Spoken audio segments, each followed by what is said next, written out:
नमस्कार किसान भाइयों, स्वागत है आपका कृषि लाल चैनल पर एक और नई वीडियो के साथ। आज हम जानेंगे बैंगन की खेती कब और कैसे की जाती है।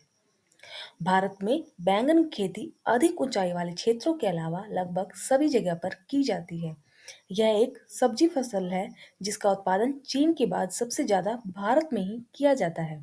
बैंगन के पौधे 2 से ढाई फीट लंबे पाए जाते हैं।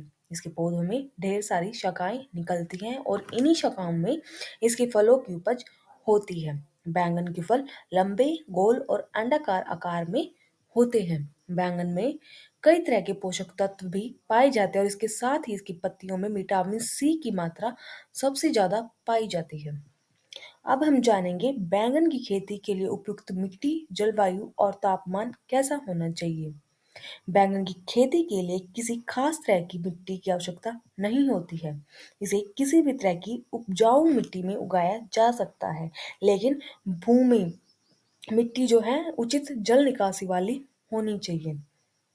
इसकी फसल के लिए मिट्टी का पीएच मान 5 से 7 के बीच तक का होना चाहिए। इसको पौधों को अच्छे से विकास करने के लिए गर्म जलवायु की जरूरत होती है। वहीं गर्मियों के मौसम में गिरने वाला पाला इसके लिए हानिकारक साबित हो सकता है। अब हम जानेंगे इसके लिए हम खेत की तैयारी कैसे कर सकते हैं। बैंगन की अच्छी फसल के लिए भुरभुरी मिट्टी की जरूरत होती है। इसके लिए सबसे पहले खेत की मिट्टी पलटने वाले हल से गहरी जुताई करनी चाहिए। बैंगन की खेती के लिए भुरभुरी मिट्टी की जरूरत होती है। इसके लिए हमें मिट्टी पलटने वाले हल से गहरी जुताई करनी चाहिए, जिससे जो है फसल के अवशेष जो भी खेत में मौजूद होते हैं वो नष्ट हो जाते हैं। खेत की जुताई के बाद खेत को कुछ समय के लिए ऐसे ही छोड़ देना चाहिए और उसके बाद खेत में 15 गाड़ी पुरानी गोबर की खाद को प्रति हेक्टेयर के हिसाब से डालना चाहिए। गोबर की खाद के स्थान पर आप वर्मी कंपोस्ट खाद का भी इस्तेमाल कर सकते हैं।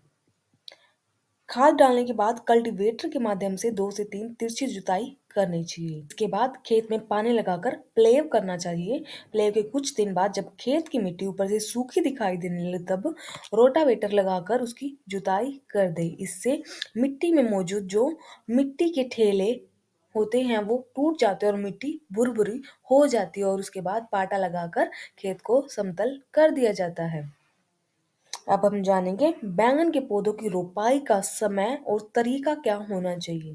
बैंगन के पौधों की रोपाई बीज के रूप में न करके पौध के रूप में की जाती है। इन पौधों की रोपाई को समतल और मेड़ दोनों ही तरीके से कर सकते हैं।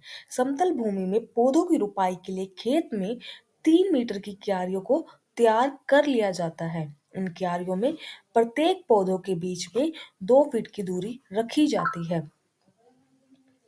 यदि पौधों की रोपाई आप मेड़ पर करते हैं तो उसके लिए 2 से ढाई फीट की दूरी रखते हुए आपको मेड़ तैयार करनी होती है। इसके बाद पौध रोपाई में प्रत्येक पौध के बीच 2 फीट तक की दूरी रखना जरूरी होता है। इन पौधों की जड़ों को 5 से 6 सेंटीमीटर की गहराई में ही लगाना चाहिए। इससे पौधे अच्छे से विकास कर पाते हैं। और पौधे लगाने का समय शाम का ही आपको चुनना चाहिए, क्योंकि शाम का समय सबसे अच्छा माना जाता है। अब हम जानेंगे कि सिंचाई कब करनी चाहिए। बैंगन के पौधों को अधिक सिंचाई की जरूरत होती है। इसके पौधों की पहली सिंचाई पौध रोपाई के तुरंत बाद करनी चाहिए। गर्मियों के मौसम में इसके पौधों को 3 से 4 दिन के अंतराल पर सिंचाई की जरूरत होती है। वही सर्दियों में हम 10 से 15 दिन का गैप रखकर सिंचाई कर सकते हैं। और वही बारिश के मौसम में इसके पौधों को कम सिंचाई की जरूरत होती है। बैंगन के पौधों में खरपतवार नियंत्रण हम कैसे कर सकते हैं। बैंगन के पौधों में खरपतवार नियंत्रण के लिए प्राकृतिक विधि का इस्तेमाल करके निलाई और गुड़ाई की जाती है। इसके पौधे भूमि की सतह से कम ऊंचाई पर होते हैं, जिससे पौधों को खरपतवार नियंत्रण की ज्यादा जरूरत होती है। बैंगन के पौधों में 3 से 4 गुड़ाई की जरूरत होती है। इसकी पहली गुड़ाई पौध रोपाई के 15 से 20 दिन के बाद करनी चाहिए। इसके बाद बाकी की गुड़ाई 15 दिन के अंतराल पर करनी चाहिए।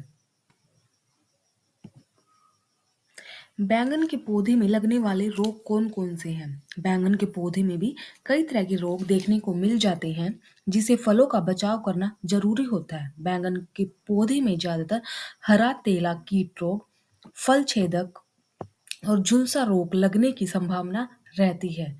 यदि इन रोगों की रोकथाम समय पर नहीं की जाती है तो पैदावार पर अधिक प्रभाव पड़ता है। अब हम जानेंगे बैंगन के फलों की तुड़ाई कब करनी चाहिए और इससे हमें कितनी पैदावार प्राप्त होती है।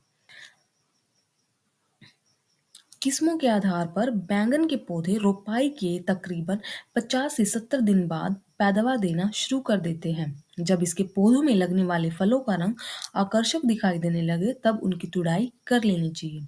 फलों की तुड़ाई हमें शाम के समय करना चाहिए। बैंगन की उन्नत किस्मों के आधार पर 200 से 600 क्विंटल की पैदावार प्रति हेक्टेयर के हिसाब से हम प्राप्त कर सकते हैं।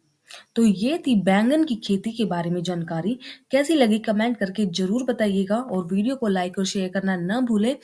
अगर आपने कृषिलाल चैनल को सब्सक्राइब नहीं किया है तो जरूर सब्सक्राइब करें ताकि आपको आने वाली वीडियो की नोटिफिकेशन पहले से ही मिल जाए। धन्यवाद।